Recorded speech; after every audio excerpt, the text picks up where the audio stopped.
Препукувањето кој го издал првиот, а кој последниот документ, сигурно нема да го реши проблемот со изградбата на мини хидроцентралата на Мала река.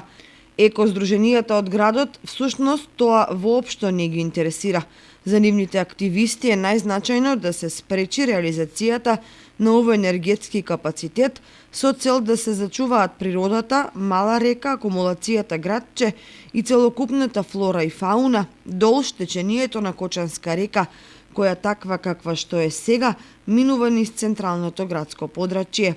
Но борбата не е само да се спречи изградбата на објектот на Мала река, бидејќи неговата реализација ќе биде само првиот удар врз животната средина. Иако засега никој не посочува, во плановите и проектите се зацртани изградба на уште 2 мини хидроцентрали на голема река.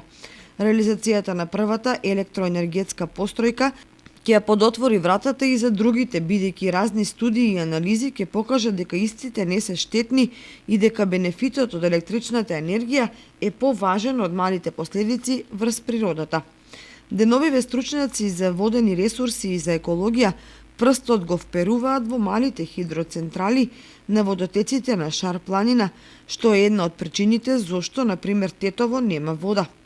Од тука кој може да гарантира дека во блиска иднина во трката по профити нема да се појават бизнис смокници кои ќе посакаат да ја искористат енергијата од Бела река и од Црна река, таму некаде над локацијата каде што ќе се изгради браната Речани.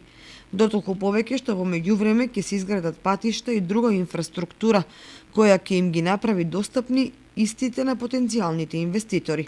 Едно е сигурно, се поголемата индустриализација и се поголемите потреби за енергија ќе го направат своето. Не случајно помеѓу Кочани и Тркање ќе се градат фотоволтаични централи на околу 160.000 метри квадратни површина. Екологистите и тука си го поставуваат прашањето какво ќе биде влијанието врз микроклимата, имајќи во предвид некои искуства од светски познати региони кои во голема мера се покриени со фотоволтаици.